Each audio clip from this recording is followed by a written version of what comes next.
Start na po tayo.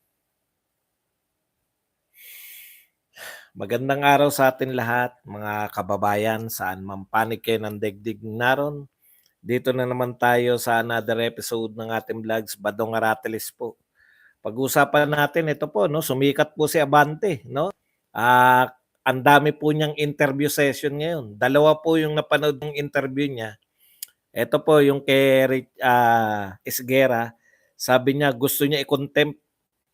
Sabi ni BP Sara daw gusto niyang makontempt, sinasadya niyang makontempt para daw kaawaan ng tao. Talaga?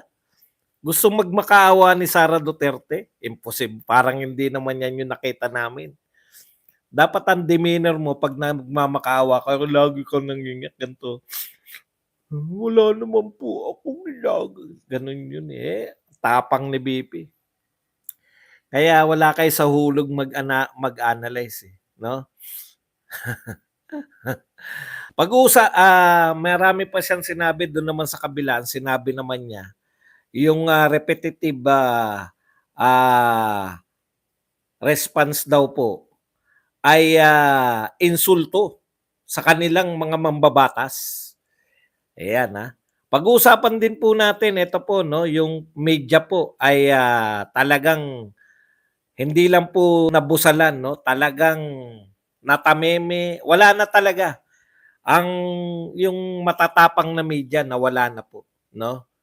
Mamaya po bakit natin nasabi yan na panahon na po to ng dungo na po ngayon ng media natin.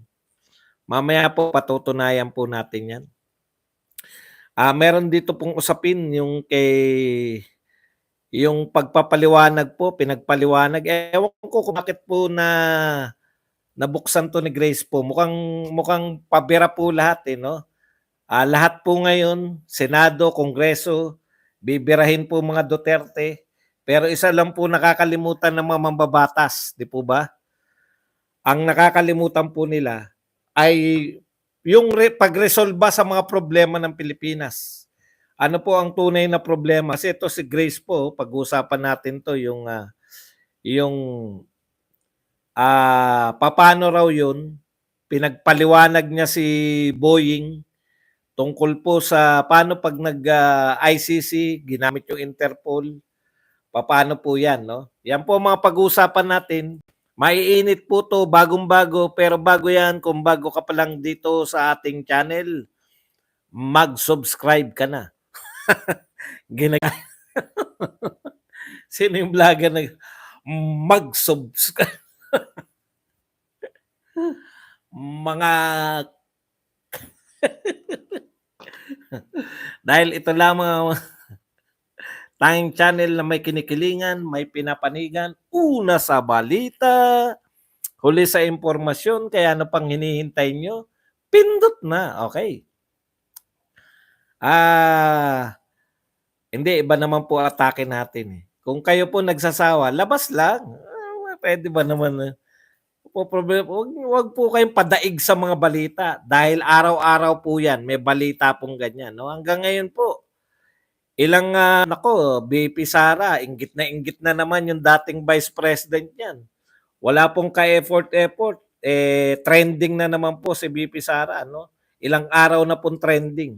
Okay, hindi po makaabante-bante lahat ng tao. Ayun pala, si budget sponsor Kong Zia Alonto. May maganda po siyang paliwanag na natutunan natin. Kaya lalo tayo nagtaka kung paano nila haharangin, no? Okay, banat na agad. Alam po ninyo, mapa-Kongreso, mapa-Senado, gustong-gusto nila yung pag-uugnay ng mga problema. Yung mga problema pwede nilang iugnay sa mga Duterte. Yun po yung mga pinag-uusapan, bidang-bida, no? Ano tayo eh, naging bahagi tayo, nililibang tayo ngayon eh. Si Pangulong Marcos nga, sakay pa eh, no? Talagang yung sinasabi ko sa inyo ngayon na yung nangyayari dyan sa KOJC, nalilibang po lahat eh. Nakatunganga, no? Nakakalimutan natin yung tunay ng mga problema na hindi nilulutas. Kasi naging national pastime na natin kung mahuhuli ba o hindi si Kibuloy, di ba? Okay. Kaugnay po niyan, maganda 'tong sinabi ni Malutikia, 'no, tungkol po sa media.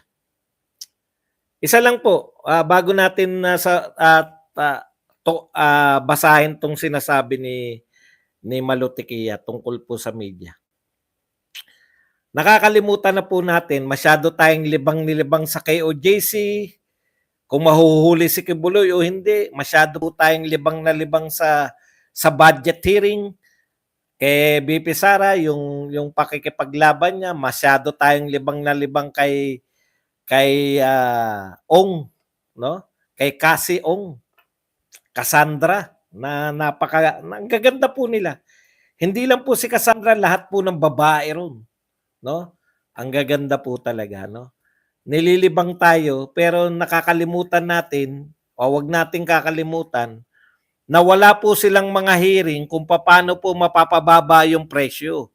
Wala po silang mga hearing kung bakit po nagbawas tayo ng tax ng bigas, mataas pa rin po ang presyo. Huwag po tayong makakalimot dyan, mga kapatid, no? Hindi po nila sinusolusyonan. Binibigyan tayo parang ito yung kapalit ng concert, di ba? Mas maganda to dahil lahat interesado. Yung mga pa-concert niya, wala naman kaming pakialam manood. Ayaw naman namin panoorin yung mga laos na singer. No? Manonood ba kami dyan sa mga laos na singer niya? Pero eto po, sa totoo lang po, no? Walang panama yung pa-concert. Sabay-sabay, sunod-sunod. Di ba? KOJC, pang ilang araw na, 6 na araw na ngayon. Mahuhuli ba si Kibuloy? Abangan natin. Parang real life drama. Real life drama. Tapos dito naman po, budget hearing. Tatanggalan kaya ng budget si BP Sara? Abangan sa susunod na kabanata. Tapos hearing naman po sa nagturo si Espinido, itinuro si Bato at si Go. Puta, mga real life. Cassie Ong, napakaganda. Nahuli sa ibang bansa. Kinalinga. Kinalinga ni attorney. Hindi magkalinga ni attorney, hindi lang simpleng no? Hindi lang simpleng yung heart to heart talk, talagang with akap pa, no? Alam mo, kasi nakakainggit ka. Torne. Torne. Nakakainggit ka. Libang na libang po tayo. Nakakalimutan po nating magalit yung mga Pilipino po. Lahat tayo nakatunga nga. Sabay-sabay. May nangyayari sa KOJC, may nangyayari sa hearing, nagtatalo katatapos lang magtalo ni BP Sara at saka ni Risa Ontiveros. 1 versus 47 naman. Grabe po itong nangyayari sa politika natin. Pero malupit po nito, no? Kalimutan na muna natin yung mga problema, yung mga ininsulto tayo sa 21 pesos na bigas, no? Ay bigas na mayaman ka na pag kumakain ka ng 21 pesos. Kalimutan muna natin na 1.4 billion ang budget pero walang proyekto. May budget, walang proyekto. Kalimutan muna natin na mataas ang mga presyo ng bilihin. Kalimutan muna natin yan lahat. Maglibang tayo. Maganda nangyayari sa politika. Yan po nangyayari ngayon. Okay. Punta po tayo rito. Naku, nasa na yung kodigo ko? Bakit naglaho? Teka lang Naglaho, ayun. Okay, ito po sabi ni Malutikia. Lalong hindi ko maintindihan na ang isang pangulo na nagsabi, wala namang baril, wala namang tear gas. Alam niyo po, no, takantaka tayong lahat. Ako nagduda tuloy. Talaga bang walang baril? Tinignan ko po yung mga picture. Ang dami pong mga pulis na may baril, Mr. President. Ito po ay sinasabi ni President Marcos sa media, no? Lalong hindi ko maintindihan na isang pangulo na nagsabi wala namang baril, wala namang tear gas. At sinabi yon sa mainstream media. Ito sabi ni Tequia 'to, hindi akin 'to, ha. Ito po, mainstream media at wala ni isa doon sa mainstream media na kumwestiyon ng sinabi ng leader na si President Bongbong Marcos. Kaya doon pa lang pag freeze mo yung frame na yon, makikita mo na may problema talaga ang mainstream media. Dati, ang galing ng mga magtanong ng mainstream media nung panahon ni Duterte. Kahit bastos na. Nasaan yung fairness, maging fair kayo. Grabe, no? Tama yung observation nito ni Malutikia, no? Ang tatapang po ng mga media. Anong patawarin mo na si boss si Caitlyn? Si Caitlyn, di ko po inaano. Mahal na mahal natin yan si Caitlyn. Lahat ng mga taga rito, bakit ano ba nangyari kay Caitlyn? Bakit ko kinakailangan patawarin? Nag-joke ba ng hindi maganda? Okay. Tama po yun, no? Sinabi sa inyo ng presidente ng Pilipinas, wala naman kaming pinasok na baril. Wala naman tear gas. Paano magkakaroon ng human rights violation yan? Alam niyo po, sa totoo lang, ganun na po ba kapipi yung mainstream media? Kahit alam ng buong Pilipinas, hindi lang po buong Pilipinas, lahat po ng OFW sa iba't ibang bansa, nakatutok dito, nakita po nila may pulis at tinirgas. Di po ba tinirgas? Minsan nagdududa na rin ako kung ano po yung totoo. Bigla ka magdududa eh. Wala daw, ni isang pulis daw, walang baril. Beth Nolan, thank you very much sa 5 pounds na pangkape. No? Okay na po yun eh. Alam na natin yung Pangulo, nagsasalita yan na parang wala sa katotohanan. Ang problema, bakit tinatanggap ng media yung ganun? Bakit walang nagsabi? Ay, may nakita po kami may baril. Walang sounds. Bakit wala man lang ganyan po yung media natin ngayon? Kung ano na lang po yung sinabi ni scripted ba? Scripted. Lahat na ngayon, media, mga congressman, panay mga scripted na. Bakit po, di ba kung kayo naroon, halimbawa kaming mga vlogger, ay Mr. President, meron pong may baril. Di ba sasabihin natin yun, meron pong may baril?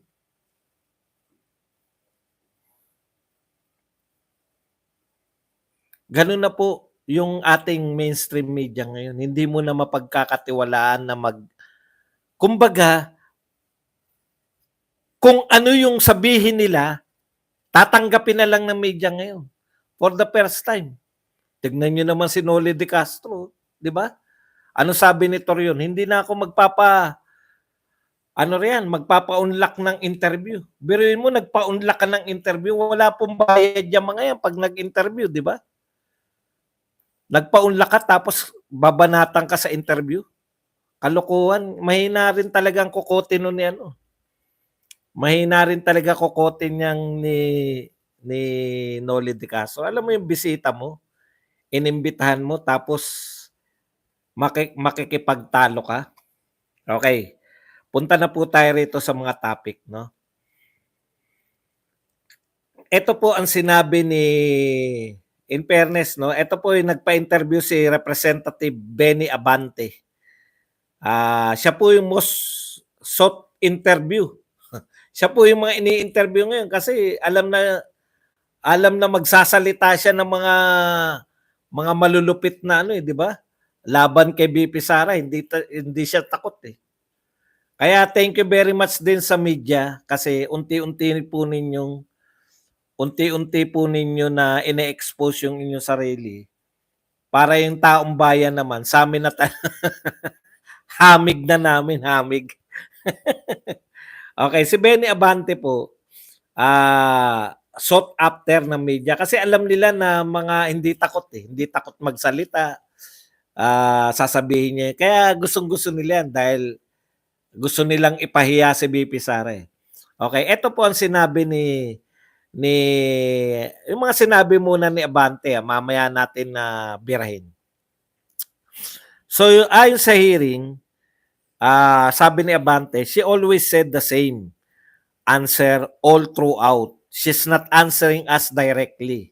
And to us, that is arrogance, insult, and that is disrespect. So sila po ay, ang tingin niya, napaka-arrogante, no? Ni VP Sara, at ito po ay insulto at kawalan ng respeto sa mga congressman. May sinabi pa yan eh, porke ba't kami ay congressman? Di ba? Maliit ang tingin sa amin, porke ba't siya ay vice president? Baliktarin po natin, no? Bakit po, alam nyo ng vice president, bakit maliit po ang tingin ninyo? Bakit nyo po sinasabihan na yes or no lang isasagot? Bakit nyo po sinisigawan? Alam nyo pong vice president, di po ba? Bakit mo pinipilit na katulad ng mga witness ninyo na yes or no lang ang pwedeng isagot? Okay. Forgo the opportunity to defend the budget in a question and answer format. Yan yung lagi niyang sinasabi. So, na-insulto po si Abante. At dahil dyan, why is it, Madam Vice President, that it's hard for you to answer yes when you know the answer should be yes? Ayan, di ba? O, at dahil dyan, kita nyo ano ba ang tinatago niya? Bakit siya umiiwas? Bakit niya palagi nire-refer sa COA? Hindi po siya nagre-refer sa COA. Ang sinasabi niya, hindi ko, tanong nyo sa COA yan. Hindi niya nire-refer. Okay. Sagutin na natin to sagutin na natin. Alam na natin yung nangyari. Huwag na natin ipakwentuhin si Abante. Inulit niya lang yung nangyayari. Dito po tayo sa siya ay na-insulto. No? Siya ay na-insulto. Hindi. Sa mga hindi po nakakaalam, si Abante po, isa po sa mga sikat yan na congressman ngayon. Dahil mahilig po mag-contempt yung mga congressman natin ngayon. Bukang bibig po yung contempt. Tawa nga ako ng tawa kay Kasiong. Kinontempt na, kinontempt pa ulit. Usually, di ba? Nilabas ka, nakakontempt ka, nakakulong ka, di ba? Usually, ilalabas ka, pag hindi pa ka pa rin nagsalita, papasok ka na lang uli. Kasi ayaw mo magsalita eh. Ito po, pangalawang contempt. Para takutin ba? Mukhang natakot naman yung si Kasiong dahil ikukulong na siya, hindi na sa Congress eh. Ikukulong na siya sa ano na eh. Saan yun? Sa may correctional. Mga kasama niya na, mga bilanggo talaga. Okay. Mamaya na yung contempt. Dito muna tayo. Hindi ko alam kung nang simula pa lang naroon na si Abante, no? Ito ang problema pag late ka o kaya hindi ka nakikialam sa usapan. Naglalatag ng rules eh. Naglalatag ng rules si Kimbo at nagsasabi rin si BP Sara ng mga sasabihin niya. Nung pagkatapos, yan lang po, syukran. Di ba? Nagsyukran na si BP Sara. Sinabi na ni na ito na yung magsisimula na po yung ating question and answer portion. Di ba? Hindi po ganito yung actual na mga sinabi, pero ganito po yung naganap. So, hindi ko alam kung nariyan na si Abante, kung siya ba ay wala pa, no? Okay. Kung late na siyang dumating, hindi na natin problema. Hindi na problema yun ni BP Sara. Yan yung problema nitong mga nag-i-interview eh. Baka hindi rin nakinig yung mga nag-i-interview. Yun yung problema kasi. Late si Abante. So late ka. Nung nagsabi si Kimbo, may usapin agad. May usapin agad. Sabi ngayon ni Kimbo, ni Vice President, all of my answers will be, I will forgo, ano yung salita niya? I will forgo uh, the opportunity to defend the budget in a question and answer format, etc., etc. Yun yung sinabi niya. Madam, all of my answers, kasi hahaba lang tayo. Si ano po yan po yung sinabi, ganyan na ganyan po yung sinabi ni BP Sara. Sinabi niya talaga yun, Madam, hahaba tayo eh. All of my answers to all of the questions will be, I will forgo the opportunity. Ibig sabihin po, hindi yung chance akong sagutin yung mga katanungan nyo ay wini-wave ko na. Kung ano yung gusto nyong gawin, nagbigay ako ng budget, bahala na po kayo kung i-approve nyo o hindi. Pero hindi na po ako sasagot. I will forgo. I will forgo the opportunity to defend the budget in question and answer format. Yan po ang sasagot ko lahat, Madam, sabi ni BP Sara. We accept. Is there any objection? Nagtanong pa si Kimbo. So, ibig sabihin, may kasunduan si BP Sara. Sana nakikinig si Abante kasi hindi yata na point out yan ng mga nagtatanong sa kanya. Ayan yung problema ng mga press ngayon. Wala nang, hindi na marunong mag-isip. Sana sinabi nyo yung katotohanan, late po yata kayo, hindi nyo po narinig. Ibig sabihin, hindi po kasunduan yan. Sinabi po ni BP Sara na lahat ng tanong ninyo, sasagutin ko ng ganito. Tapos sabi naman nila, we accept. Is there any objection? There is none. We accept. Nagpaliwanag pa si Kimbo kasi naghanda po ng mga tanong to. Marinig lang namin yung tanong. Marinig lang namin yung tanong. Yun po yun eh. Marinig lang ang tanong. Ngayon, papasok si Abante, hindi alam yung na sinabi na ni BP yun. Wala ba nagsabi, mga staff niya? Kaya, yan po yung sinasabi natin na e-entra da bida. E-entra pa bida. Tapos, mag-iinarte na akala mo bakit ayaw sagutin. Yes or no? Sinabi na nga ni BP Sara, yun ang isasagot niya. Diba? Sinagot niya lang yung convicted, sinagot niya lang yung mga ano. Kasi may pambara siya ron eh. Ano yun na rin natin yung ano, yung sinasabi nila. Ngayon, ang pinipresent naman nila ngayon, kumbaga, akala nila, masusway nila si BP Sara dun sa trap nila. Trap nila yan eh.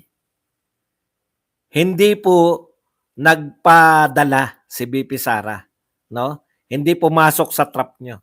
Isa pa. Nakalimutan ko tuloy yung sasabihin ko. Nasa mid-sentence ako noon, naalala ko.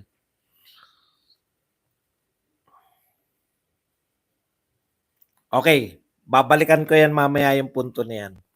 So punta na po tayo rito sa iba pa, no? Meron yung mga troll, yung mga supporter ni BBM, meron silang pinipresent nung una. Eto, ganito kabugok yung mga nagbibigay sa kanila. Kita nyo po, wala pa silang pang-atake ngayon. Matagal mag-isip yung kanilang yung kanilang scriptwriter eh. No?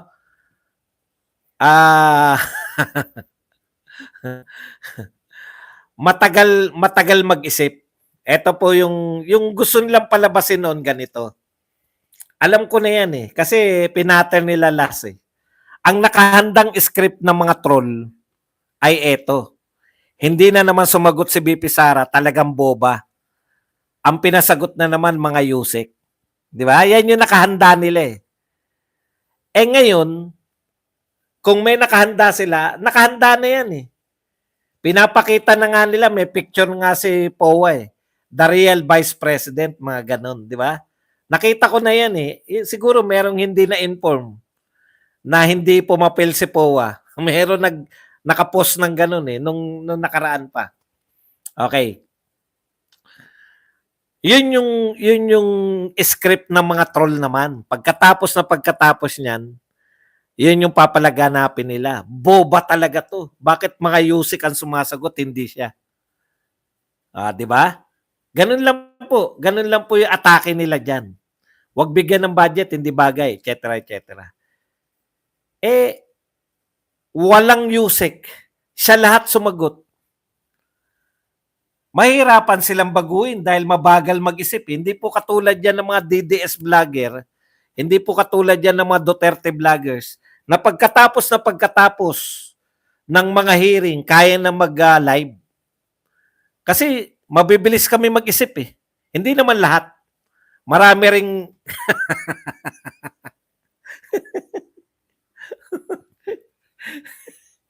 hindi naman lahat. Ibig ko sabihin, kami karamihan sa amin pagkatapos magla-live na, no? Kasi na format na namin eh. Okay. Ang point ko lang, hanggang ngayon inaano pa rin nila, nilalapatan pa rin nila script na yun. Kasi wala sa script yung ginawa ni BP Sara, di ba? Ito ngayon na nakakatawa. Ito po ang script nila. Ito po tignan nyo Di daw niya sinama yung staff niya, sabi ni Vice Pusit. Vice Pusit po tawag eh. Narinig ko na sa kabilang kwarto lang pala nagme-message ng isasagot niya. Kita nyo? Dahil yun na yung inanda, wala silang pangbato na bakit si BP Sara ang sumasagot. Kinakailangan dalhin pa rin natin na bobo si BP Sara at may tagasagot siya. Kaya palabasin natin na nasa kabilang kwarto lang. Naniniwala ba kayo na may kinukonsulta si BP Sara? Samantalang pag nagsalita yung kalaban, binabara ni BP Sara, di ba? Kasasalita lang ni Kimbo. Sasabihin ni BP Sara, teka lang po. Bakit po? Pag sinasabi nyo na pusit, ikaw sinasabi mo na inaakusahan mo ko na hindi kita pwedeng diktahan na umalis ka sa pwesto. Bakit pwede kayong magsalita laban sa akin? Pero ako, pag sinabi ko na convicted yung isang miyembro nyo, pinipigilan nyo ko. Di ba? Kayang-kaya ni BP Sara, hindi niya po kinakailangan na meron nagte-text sa kanya, nagme-message. Bugok talaga itong mga to. Yun pa rin. Hindi pa rin kayo lumayo. Sino maniniwala sa inyo? Na yung mga sinasabi ni BP Sara may nagme-message sa kanya. Tangingot talaga mo. Harap-harapan na nga. Hindi po pwede yun na matagal. Kitang-kita nyo naman, kababara lang ni Kimbo, bumanat kagad. Maiisip ba kagad ni BP Sara yun? Maiisip kagad ng mga tagabigay ng message? Tingin ba ng tingin si BP Sara? Nakikipagtitigan nga sa kanila eh. Yan yung script nyo lang. Kawawa naman kayo kung umaasa kayo dyan. Palitan nyo na yan. Kung sino man yung namamahala sa inyo, kaya hindi nag-improve sa survey yung mga tao nyo eh. Pero syempre sa Octa Arts, nahihiya na sila. Kasasabi natin na Octa Arts dancers yung survey na nangunguna sila. Nahihiya. Huwag rin kayo magtiwala dyan sa tanghere na yan. Yung tanghere, never heard din yan. Ngayon lang po sumulpot yan. Padadamahin lang kayo niyan. Kunwari, leading pa si BP Sara. Pero nakita niyo, nilalapit na nila. Kanila din yan, tanghere na yan. Huwag po kayo maniwala dyan sa tanghere na yan. Ngayon lang po yan. Hindi po yan totoong, ang paniniwalaan nyo lang po kung may survey. SWS, tsaka Pulse Asia. Lalo na yung Octo Arts. Octa Arts dancer search na yan. Yan po, kaya hirap na hirap. Hindi nyo ba napupuna? Hirap na hirap kayong bumanat. Nasa ano pa lang kayo eh. Si Shell Jokno nga, nakakatawa eh. Ang binabanatan pa lang ni Shell Jokno, yung pagharap ni BP Sara at ni Ray Santiveros eh. Sabi ko, kaya ka pala hindi nananalo, slow ka eh. nag nag nag-comment ako, "Napaka-slow mo naman." Yung pinag-uusapan na yung VP Sara versus 47 congressman, eh.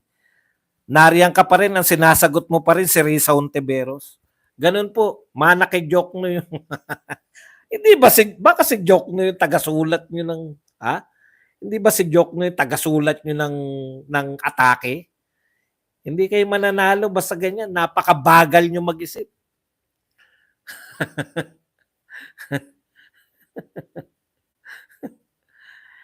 Yung I for Go na yun, tama si Caitlyn, nakasulat na yun, binabasa niya lang. Kasi makakalimutan mo rin, mahaba rin. Okay, balik po tayo sa mga iba pa. Dito na po tayo sa tinitignan ko yung oras eh. Okay, maganda po tong usapan. Ito at least to si Karen Davila, no? Kahit alam natin na dilaw na dilaw to, at least marunong mag-isip, 'di ba? Ang sabi ni Karen Davila, tinatanong niya si sponsor na si Congressman Sia Alonto. Sabi niya, ang ganda ng bato ni Karen Davila. Bakit niyo pinag-uusapan? Sinabi na nga nito ni former President GMA na thoroughly natalakay niyo na yung confidential fund last year. Kaya nga tinanggalan niyo ng confidential fund yung 2024. Bakit niyo naman ngayon, no? Ang tanong, bakit tama rin ba na binabalik-balikan yung dating budget? Okay, tama rin ba na binabalik-balikan yung dating budget, no? Kasi binabalikan eh.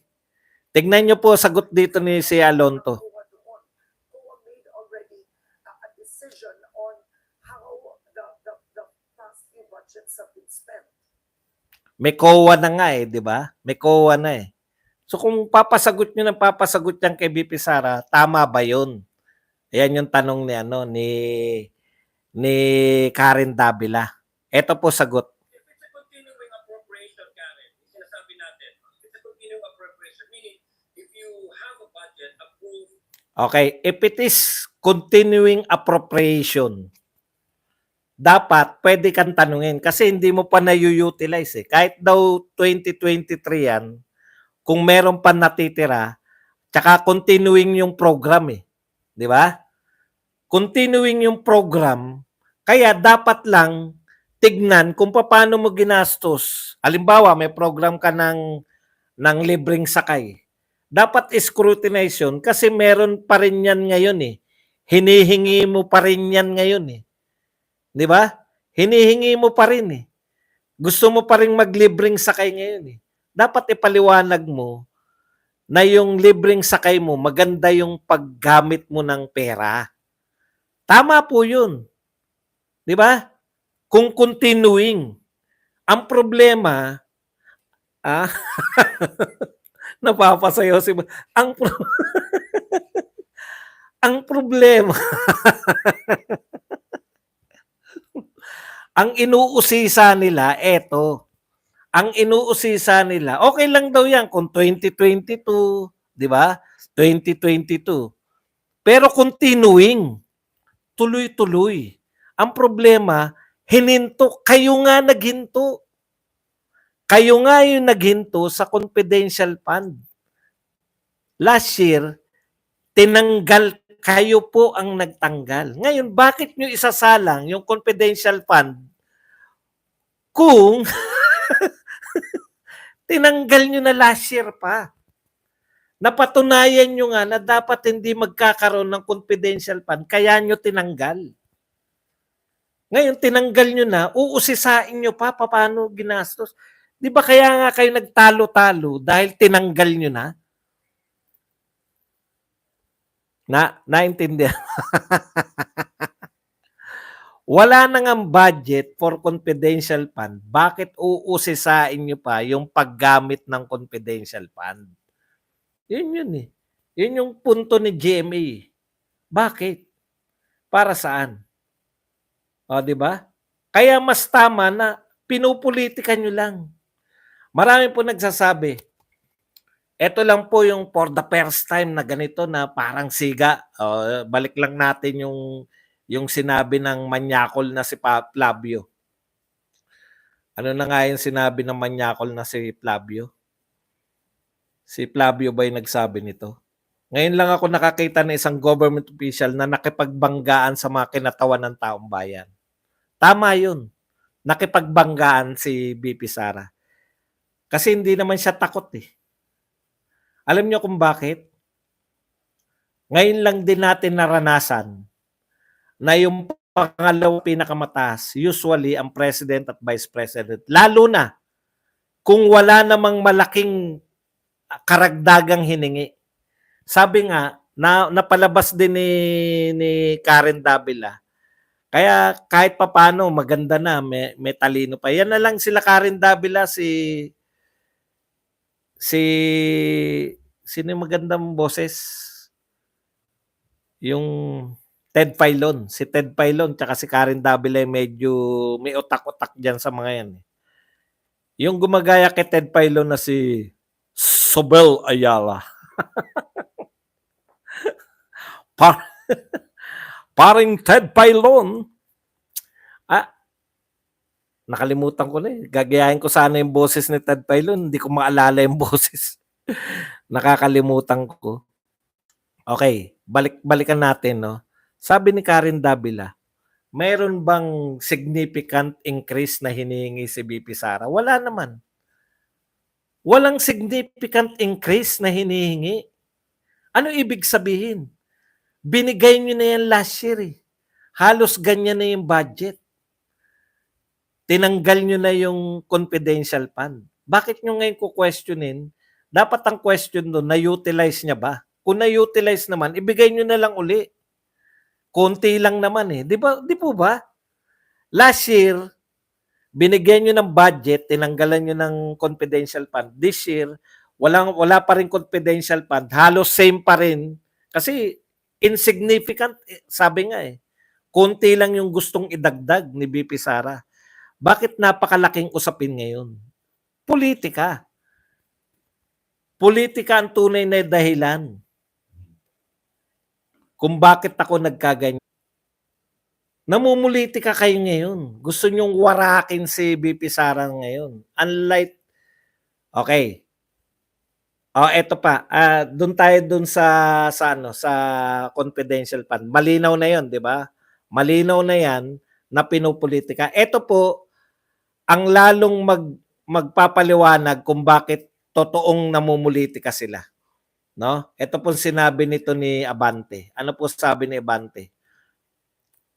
Gusto talaga ni BP Sara, sinasadya niya yan yung ginawa niya para i-content siya. Ay, contempt. Content. Gusto niya i-contempt siya para maawa ang mga tao. Alam mo, hinahamon kayo na i-contempt. Di ba? Hinahamon talaga kayo ni BP Sara na i-contempt. Siya na nagsabi, contempt siya eh. Hindi niya naman sinabi i-contempt. Sinabi niya lang na i-contempt. Pero yung yung para maawa, wala pong maniniwala. Alam niyo po, iba po itsura ng paawa. Kung paawa po yan, ganito po sana itsura niya. Opo. Hindi naman po nagpapaawa. Dinuduro nga kayo. Hindi naman po nagpapaawa. Dinudurog nga yung mga puso niyo. Hindi naman po tinatapa, niyuyurakan nga yung mga dignidad ninyo. Tinititigan kayo lahat at niyuyurakan yung harap-harapan, niyuyurakan yung dignidad ninyo. Sa totoo lang. Yung ba itsura na nagpapaawa? Gusto niya kayong hamunin kung iko-contempt niyo siya.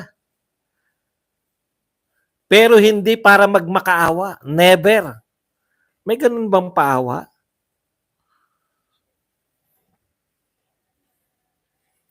Eto pakinggan natin 'to sinabi nito ni Abante .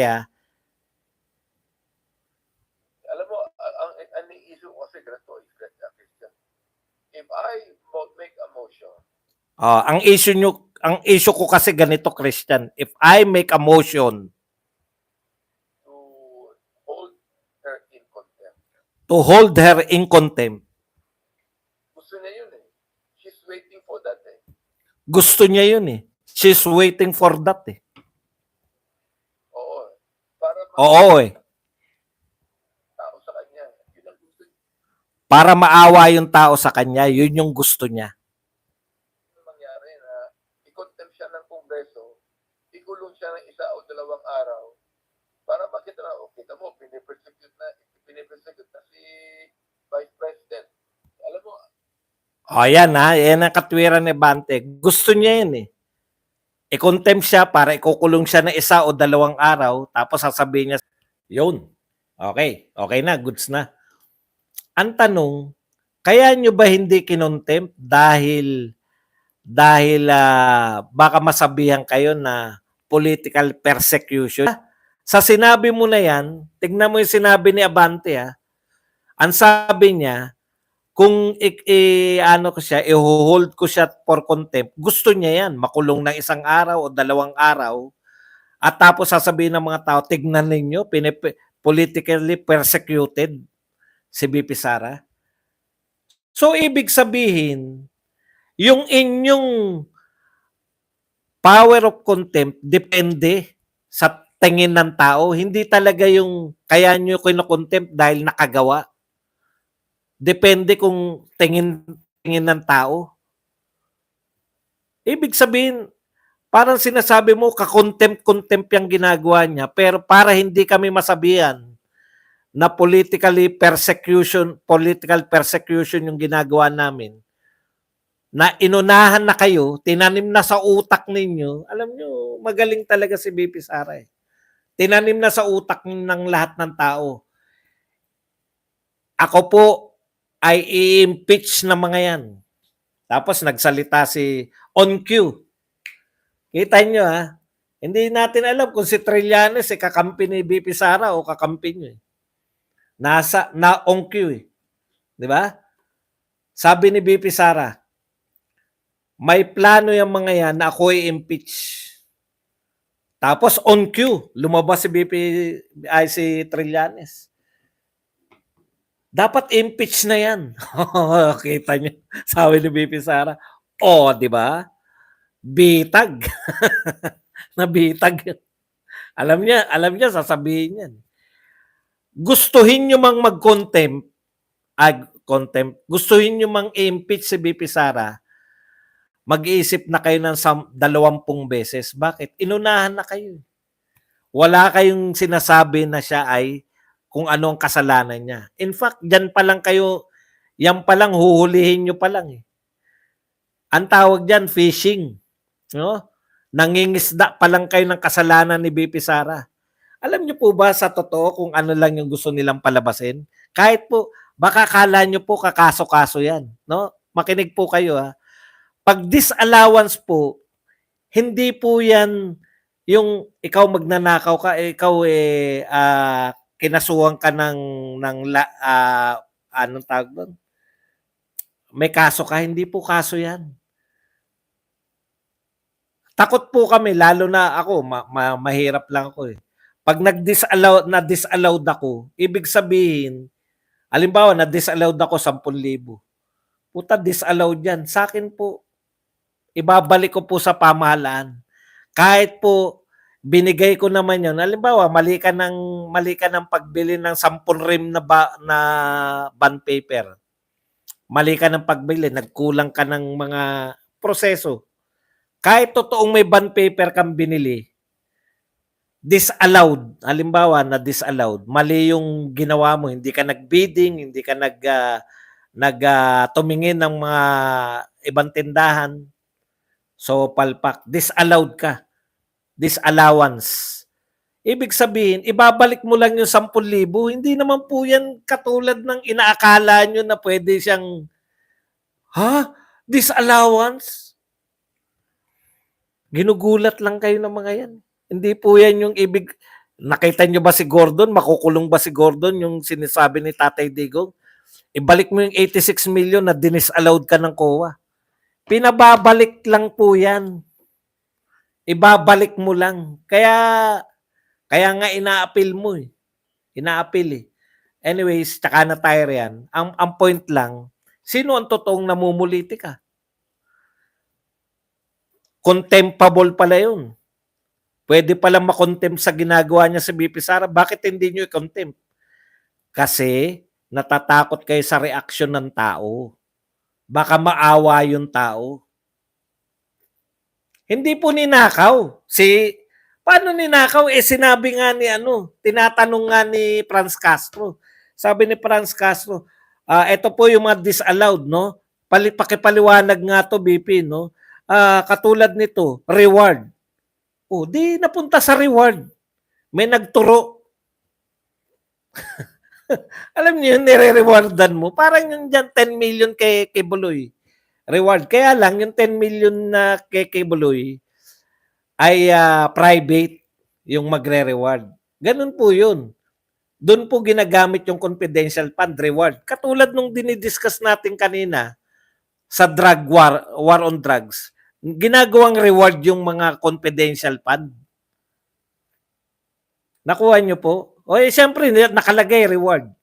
Kino-question ngayon, bakit po to nakalagay po reward? Ano po itong nakalagay na reward dito? Ibig sabihin, hindi yan binulsa. Ni-reward. Alam niyo yun? Ni-reward. Ayaw nila no salitang reward. Dahil pag may ni-rewardan, may tinuro yung may sinuplong. At knowing BP Sara, ang mga sinuplong na yan, malamang kamiyembro nila. Di ba? Malamang kamiyembro nila. Okay. Hopefully, naunawaan natin lahat. No? Yung ibig sabihin, kahit po worst comes to worst, na yan ay talagang babayaran mo lang yan. Hindi po yan yung bibigtihin ka o tatanggalin ka sa pagiging vice president. Napaka-normal po ng mga na-disallowed. Hindi po ibig sabihin na ninakaw mo, mali ka lang.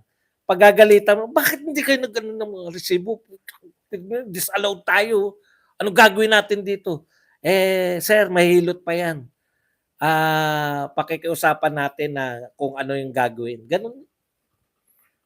Sa level ko ganun po yun. Mga 10,000 lang yan, 20 mil, ganun. Pero syempre masakit yun po pag ma-disallowed ka ng mga ganun nalaga.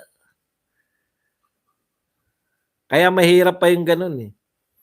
Para hindi ka ma-disallowed, bumili ka sa mga authorized authorized